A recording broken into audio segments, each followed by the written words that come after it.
Obrigada, Tamires. Apertei o botão, mas não foi. Então, novamente, tá? Vou perguntar para ficar gravadinho aqui bonitinho. Turma, vocês tiveram dúvida em algum exercício do capítulo 6 que eu havia pedido para casa na nossa última aula do dia 19? Sim, não. Se não houve, se não tem dúvidas, eu avanço para o capítulo 7. Falem comigo. Só na minha cara do nada. Professora, só teve um que eu não consegui fazer, que foi da Terra do Saber, que tem tipo uns quadrados, a gente tem que fazer umas linhas de chuva, temperatura. Tá, deixa eu colocar. Qual é a página, Karen? Para eu abrir aqui.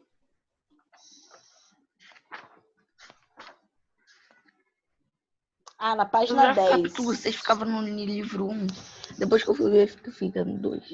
Não, são 5 capítulos lá no livro 1 e 5 nesse nesse livro 2. Essa página aqui, né, Karen? Esse exercício aqui, né? Sim. Ótimo.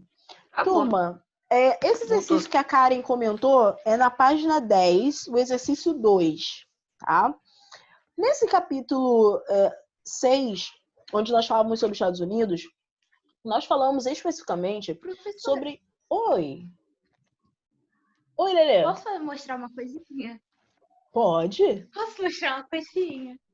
A parede? Ai, meu Deus! Ai, meu Deus! Não aguento! Que gracinha, meu Deus do céu! Qual o nome dela, Lelê? Essa aqui é a Ruth. Ruth, nome forte, gostei. Que gracinha, meu Deus do céu. Tem quantos dias, Lelê? Ela fez uma semana hoje. Ai, meu Deus do céu. A irmã toda boa. Ai, meu Deus, parabéns. Que gracinha. Oh, me deu muita Letícia, tu não quer me dar ela e ficar com o Gabriel, não? Olha ele. Para de graça e sentir falta do teu irmão. Para com isso. Muita saúde, Lelê, para sua irmã. Que ela seja muito bem-vinda. Ai, que gracinha. Gente, vontade de apertar essa coisinha. Vê se eu aguento. A aluna mais nova de geografia que eu já tive. Ela é a mais nova de geografia que eu já tive. Certamente, 7 dias é a mais nova, gente. É a mais nova aluna que eu já tive.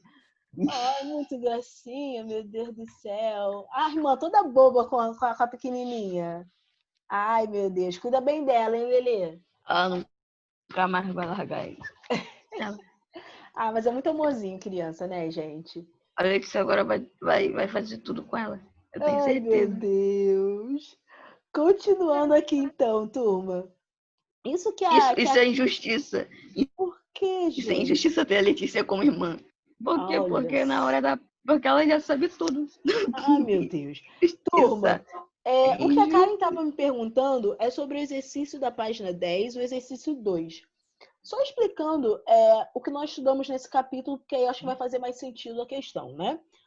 Nesse capítulo, basicamente, sobre os Estados Unidos, no capítulo 6, nós falávamos sobre algumas características naturais dos Estados Unidos. Então, nós falamos sobre os rios, falamos sobre os relevos, o relevo, melhor dizendo, dos Estados Unidos, falamos sobre o clima, sobre a vegetação. Essa questão 2 dessa página 10, especificamente, fala sobre duas importantes características dos climas. Basicamente, gente, quando nós falamos em clima de uma determinada localidade ou de um determinado país, nós analisamos dois aspectos principais. A temperatura e a pluviosidade. Temperatura, vocês já sabem, né? É basicamente o calor sentido ou percebido naquela localidade.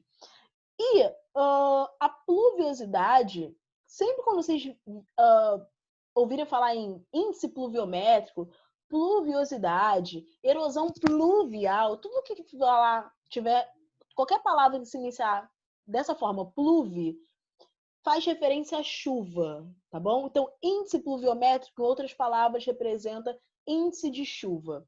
Erosão pluvial, erosão causada pelas chuvas, tá bom? Então, tudo que inicia-se com essa palavra pluve, né, com esse radical, né, pluve, faz referência às chuvas. Então, são dois elementos que nós analisamos principalmente quando nós falamos em clima de uma localidade. Temperatura e o índice ou taxa pluviométrica. Essa construção que ele pede aqui, construção de um climograma, climograma é um instrumento que nós, geógrafos e outras ciências também, utilizam para analisar esses dois aspectos dos climas, a temperatura e o índice de chuvas, né? O índice pluviométrico. E como nós construímos um climograma? Da seguinte forma. Um climograma é um gráfico que tem barras. Vocês já viram gráficos de barras? São aquelas torrezinhas, tudo bem? Então, ele é um gráfico em barras, mas que também tem uma linha, tudo bem? As barras representam, como ele diz aqui, olha, a quantidade de chuvas. A linha representa a temperatura. Então, repetindo, o climograma é um gráfico que apresenta dois elementos principais que nós utilizamos para caracterizar o clima de um local, que é a temperatura e o índice pluviométrico. Esse gráfico, conhecido como climograma, ele é composto por barras e por linha. As barras representam a quantidade de chuvas, ou seja, esse índice pluviométrico. E a temperatura, ela é representada pela linha. Então, o que ele pede aqui é o seguinte, na questão 2, construa um climograma, você já sabe então que é o climograma, com base nos dados da tabela. Lembre-se, de que este é um gráfico misto de barras representando as chuvas e linha representando a temperatura. E aí, olha o que esse gráfico ele mostra. Então, ele vai ter, deixa eu aproximar aqui um pouco melhor de vocês. Olha. Eu deveria abrir no site, né? Mas como vai demorar, eu prefiro mostrar assim. Ele vai ter barras e uma linha contínua, estão vendo? No eixo horizontal, aqui embaixo, olha, do climograma, vão ter as iniciais de cada mês do ano. Então, vai ter o J de janeiro, o F de fevereiro. Vou colocar aqui que o microfone caiu do fone. O M de março, o A de abril e assim sucessivamente, tá bom? Então, aqui na horizontal, tá? Nesse eixo aqui do nosso gráfico, nós vamos ter as iniciais de cada mês. Por quê? Cada barra que representa o índice pluviométrico vai estar representando o índice pluviométrico naquele mês. Então, é possível nós percebermos que nós temos uma variedade de tamanho de barras. Por quê? A cada mês o índice pluviométrico é 1. Tudo bem? E por que a linha ela faz uma curva? Por que ela não é reta? Porque em cada mês nós vamos ter uma temperatura média. Então, olha o que ele fez. Não sei se dá para perceber aqui. Mas ele marcou os climas primeiro com pontos e depois ele traçou a linha. Tudo bem? Hannah, e esses números aqui na vertical, o que representam? Aqui, no lado direito, representa a variação de temperatura. E aqui no lado esquerdo, representa a variação de quantidade de chuvas. Então, o que essas barras, em relação a esse eixo vertical aqui da horizontal representa, é o seguinte. Em janeiro, eu tive aproximadamente 90 milímetros de chuva. E temperatura? Vamos ver onde está o pontinho da temperatura aqui em janeiro. Está aqui, olha, abaixo de 0. Porque olha o 0 aqui da temperatura. Então, eu posso afirmar que em janeiro nós tivemos um mês de 90 milímetros de chuva, e a temperatura abaixo de 0. Eu sei que não é assim, é a primeira vez que talvez vocês estão tendo contato com um climograma. Eu sei que de cara parece difícil, mas não é, tá? Ao longo desse ano e das séries seguintes, vocês vão ver muitos climogramas. Então, vocês vão ficar mais familiarizados, tá? Mas o panorama geral é isso aqui. Então, com os dados que ele te dá de precipitação, que representa o índice de chuva, e temperatura, ele pede que você faça isso. Construa as barras e depois construa a linha. Ok, Karen? A explicação do que é para fazer? Então, primeiro você vai construindo as barras e depois você vai fazendo a linha, tá? É trabalhoso? É. Hanna, isso vai cair na sua prova? Não. Mas cai em outras provas? Dificilmente, tá? Ele só fez esse exercício aqui para você treinar e já começar a se familiarizar com o que é climograma. Karen pergunta aqui se eu vou cobrar na prova. Qual prova, Karen? É PR? Se for PR, tem uma questão de vegetação e de clima, mas não é desse capítulo não, tá? Até porque a nossa PR é só livro 1, tá bem? Então tem, mas não é sobre os climas e temperaturas dos Estados Unidos, não. Ok, turma? Mais alguma dúvida em algum exercício do capítulo 6? Se não tiver, eu avanço para o capítulo 7. Não? Ok, avançarei para o capítulo 7. Turma, página 26. Coloquem aí, por favor. Parece que nós entramos num portal chamado Estados Unidos e nunca mais saímos dele, né, gente? Mas prometo, tá acabando os Estados Unidos, tá? Acabando a matéria, pelo menos, tá? Vou explicar melhor isso. Nesse capítulo 7, nós vamos entender algo fundamental sobre os Estados Unidos. O que, Hanna? Calma que eu te explico. Entender, eita, minha internet oscilando aí. Vamos aguentar a internet. Espero eu terminar aqui a aula. Quando nós falamos em Estados Unidos, alguma das primeiras coisas que nós lembramos é o seguinte, ou pensamos é o seguinte: Estados Unidos é uma terra rica, né? Um país rico, é um país importante, né? Internacionalmente. Nossa, é um país, nossa, maravilhoso, melhor do que todo mundo. Em alguns aspectos, os Estados Unidos realmente ele se sobressai, ele se destaca em relação aos demais países do mundo. Certíssimo. Porém, isso não quer dizer, ou seja, isso não significa que os Estados Unidos ele não tenha passado por momentos de crise, ou seja, por problemas econômicos, problemas políticos. Tá? Muito pelo contrário, os Estados Unidos, e aí nós vamos ver nesse capítulo, passou por 2 graves crises econômicas e políticas que acabaram forçando ao país, forçando os Estados Unidos a adotar uma nova postura. Tudo bem? Que momentos foram esses, Hanna? Esses foram crise de 29 e, mais recentemente, a crise de 2008. Tudo bem? Tá travando, gente? Eita!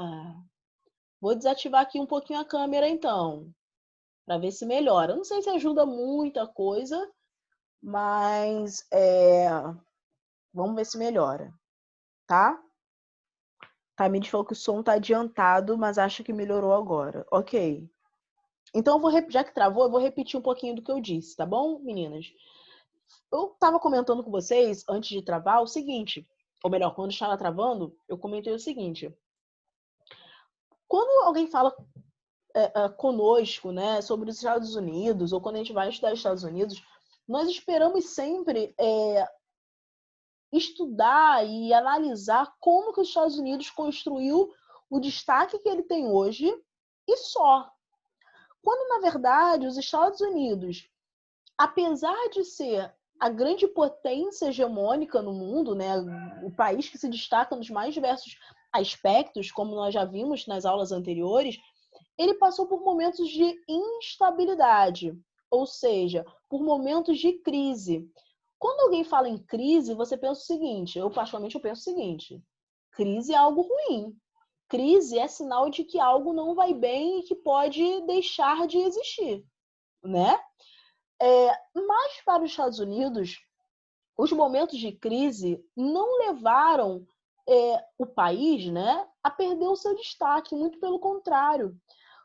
Os momentos que os Estados Unidos passou por crises fez com que o governo estadunidense adotasse uma nova postura e ressurgisse mais forte do que nunca. Por isso, muitos autores associam os Estados Unidos à figura daquele pássaro, né, a fênix, que ressurge das cinzas, justamente por essa ideia de que os Estados Unidos, em momentos de crise, ele consegue se reformular, se reorganizar e ressurgir mais forte do que nunca.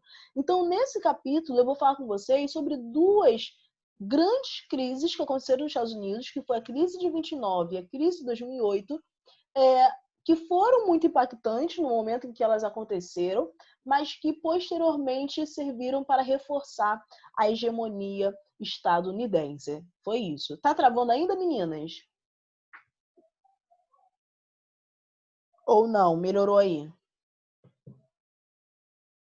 Tamires falou que não. Ótimo. Daqui a pouquinho, então, eu religo a câmera para ver se a internet já está mais estável. Tá? Mas, tipo, não tá travando muito, é só algumas partes que trava. Ai, ótimo. É porque eu até falei com o pessoal do 7º ano, né? Dia de chuva, nossa, é horrível, né? A internet em dia de chuva ou que tá ventando muito a internet, pode ser a melhor internet. Começa a oscilar, enfim, é horrível, né? Mas vamos tentar aqui ao máximo. Eita, travou, gente? Voltou, mas tinha travado por muito tempo. Nossa. Vamos ver aqui o que a internet nos reserva, né? Vamos ver o que dá nisso, tá, gente? Se ficar travando muito, aí eu vejo que eu posso fazer. Ai, meu Deus, a internet aí. Professor, Oi. porque quando os Estados Unidos tinha... me esqueci o nome. Acontecia algumas coisas no país deles, em vez de eles enfraquecer, eles ficavam mais fortes. Por que no Brasil não acontece isso? Boa sua pergunta, Karen, maravilhosa. Eu prometo que eu vou responder isso para você quando nós chegarmos na página 32, onde nós vamos falar sobre as ondas de Schumpeter. Basicamente, existe um processo, essas ondas de Schumpeter é uma teoria econômica que tenta explicar a seguinte coisa, que os momentos de crise, muitos dos países, eles conseguem promover inovações e com isso recuperar o seu destaque. E por que o Brasil não consegue fazer isso e os Estados Unidos conseguem? Porque para você ter inovações, você precisa de investimento em ciência e educação. Ou seja, pesquisa e desenvolvimento, que é o que alguns pesquisadores chamam de P&D. P-E-D. Ou seja, pesquisa e desenvolvimento. Então, pelo fato do Brasil passar constantemente por um processo de negligência, né, de não investimento em ciência e pesquisa científica, a gente acaba não tendo tantas inovações que propiciem essa possibilidade de que em momentos de crise nós venhamos conseguir nos recuperar, tá? Então, essa é uma das razões, mas como eu falei, quando chegar na página 32 eu explico um pouco melhor, tá bom? Inclusive, gente, falando em inovações, eu preciso até reforçar isso. Quando eu digo que o Brasil não consegue investir, por isso ele não tem muitos resultados da ciência e educação, é que não temos tantos resultados em pesquisa e educação como existe nos países desenvolvidos, tá? Isso não quer dizer que é inexistente a pesquisa e educação de qualidade no Brasil. Muito pelo contrário, nós temos centros de estudos e de desenvolvimento de ciência, laboratórios super modernos e eficazes, mas não em quantidade como nós comparamos com os países desenvolvidos, tá bom? Por exemplo, a UERJ, a Universidade do Estado do Rio de Janeiro, uma universidade pública do Rio de Janeiro, os estudantes criaram uma máquina que detecta o coronavírus no ar. Vocês chegaram a ver essa notícia ou não? Quem frequenta aí, quem é fã de Twitter, talvez tenha visto essa notícia. No Twitter circulou muito essa informação. Ou seja, uma universidade pública no Brasil conseguiu produzir uma máquina que consegue detectar o coronavírus no ar. Então, assim, isso, se houvesse um grande investimento do governo brasileiro, isso traria muitas riquezas para o nosso país, além, óbvio, de ajudar as pessoas, né? De cuidar da saúde da população mundial. Mas, infelizmente, não há grandes investimentos e, com isso, em momentos de crise, a gente acaba não conseguindo se recuperar tão bem como os Estados Unidos. É isso. Tá bom, turma? Aí lá falou que viu. Os prefeitos vêm investindo em coisas que não tem que a gente acha que está ajudando, mas na verdade eles não estão ajudando ninguém. Aquela teoria, né, Lelê? Alguma coisa o Brasil faz direito. Eu não sei se vocês já ouviram, mas algumas pessoas falam o seguinte: os governantes eles acabam não investindo em coisa que não é visível, ou seja, investir em educação, investir em ciência, laboratório, nem todo mundo vai ver lá que o prefeito, que, sei lá, o vereador, o governante criou um laboratório numa universidade. Então, isso não vai gerar voto na próxima eleição, me entendem? Então, é mais fácil você construir algo que é visível, né? Asfaltar uma rua. Não, eu tô falando que isso chama atenção e garante voto, né? De comprarem aparelhos que não chegam digitais que nunca ficam prontos. É bizarro, eles né? Fingem que estão fazendo alguma coisa. Eles estão tentando ajudar, mas eles não estão fazendo nada. É muito louco. Assim, é claro, assim, a gente está falando aqui de uma forma mais geral, né? Claro que existem pessoas e governantes que são realmente dedicados à causa do povo e lutar e modificar as questões sociais e, enfim. Mas, infelizmente, nós temos também uma parcela que não tem muito esse interesse, né? Que visam o seu interesse próprio e, aí, infelizmente, quem paga somos nós enquanto sociedade, né? Mas aí eu volto nesse assunto lá na página 32. Só para a gente iniciar aqui o capítulo 7, eu sei que falta pouquíssimo tempo e eu quero fazer chamada. Então, de cara, eu quero que vocês entendam o seguinte: apesar de nós estarmos falando dos Estados Unidos, né, um país, uma potência que se destaca no cenário internacional, esse mesmo país passou por momentos de crise. Uma dessas crises foi a chamada crise de 29. E a internet já está dando problema aí. Ai, meu Deus! O que foi a crise de 29? Deixa eu mostrar para vocês isso aqui, olha. Eu acho que eu já mostrei esse mapinha para vocês. Acho que eu já até enviei, se eu não estiver muito louca.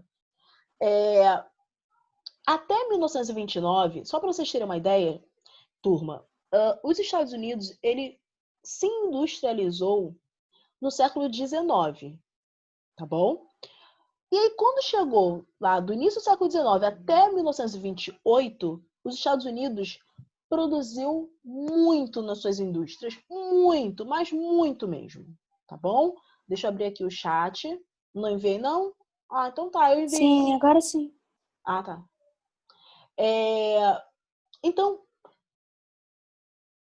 os Estados Unidos, lá desde o início do século XIX até 1928, ele investiu muito nas suas indústrias. Muito, muito, muito, muito. Produziu muito.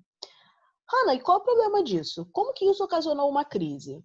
Porque pensa comigo.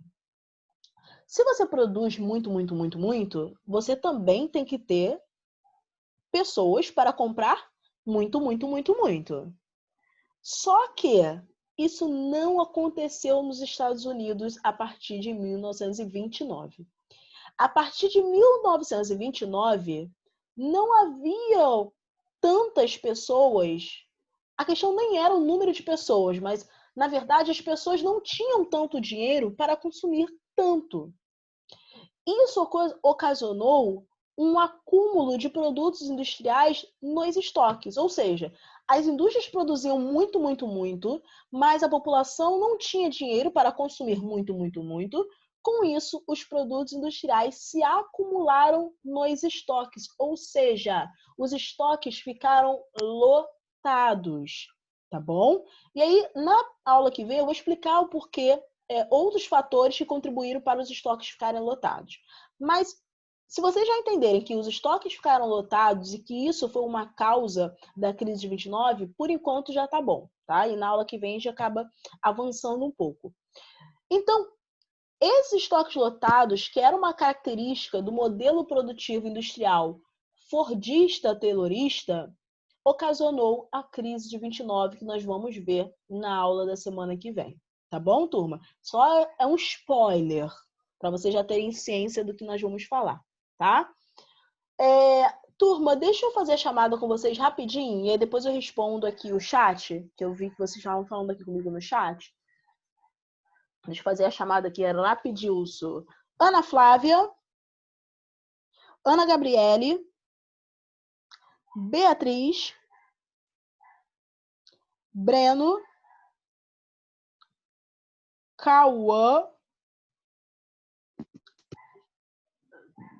Breno tá aí, Ana Flávia também, Ana Gabriele também. Calma aí. Ana Flávia, Ana Gabriele e Breno. Cauã. A Bia saiu, obrigada. Não sabia. Saiu. Cauã tá aí? Tá. Danilo. Eliene. Eloá tá aí, que falou comigo já hoje. Felipe Santos também saiu. Fernanda tá aí também, que eu vi. Gustavo. Gustavo eu não vi, não. Deixa eu ver. Tá aí. Isabelle.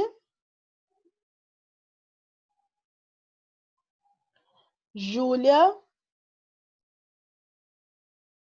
Isabelle e Júlia, não? Ok. Karen tá aí, falou já comigo hoje. Lelê também. Luan tava aí, Luan. Luiz Otávio. Júlia, ok. Luiz Otávio? Tá aí, né? Ah, Luan, tipo. Luan. Luiz no chat. Valeu, dei presença aqui. Manuela. Tá aí. Marcelo, tá aí. Já Professora, a senhora deu presente para mim? Desculpa, que eu não respondi, mas eu tô aqui. Dei sim. Maria Clara. Maria Luísa. Opa. Matheus Lazarotto. Maria Clara também tá aí. Lazarotto. Pedro tá aí, que eu já tinha visto ele aí na câmera. Tamires. E Vitor Hugo. Então, quem faltou foram Eliene, Isabelle, Júlia Nunes, Matheus Lazarotto e Vitor, né? Show. Também... Não, Matheus tá aí, Matheus tá aí. Eita, Matheus, ia receber falta, hein, Matheus? Não fala nada, Matheus. Tá acordado, né? Ele mandou no chat, mas às vezes chega pra senhora. Erro meu, então. Está aí. Quem? A Júlia Júlia Nunes? Longobuco e a Isabelle também estão. Opa, ia dar falta para elas. Isabelle. Gente, quando vocês estiverem sem microfone, vocês escrevam presente no chat, tá? Por favor. Deixa eu ver aqui. Quando que vocês tinham falado comigo antes. Só para esclarecer e sei que tá errado. Deixa eu ver. Marcelo escreveu isso. O Marcelo falou que eu enviei um parecido. Esse eu não enviei. Tá, então eu envio esse hoje, tá? Karen perguntou, professora... Eu respondo na próxima aula, tá bom, Karen? Porque falta menos de 1 minuto para a aula acabar. E aí vai cair aqui a transmissão. Turma, boa prova para quem vai fazer PR, tá? Um beijo para vocês. Eu envio esse mapa mental de hoje, então. Já que eu não enviei. Beijo para vocês. Até semana que vem. Turma, deixa eu aparecer aqui, né? Tchau.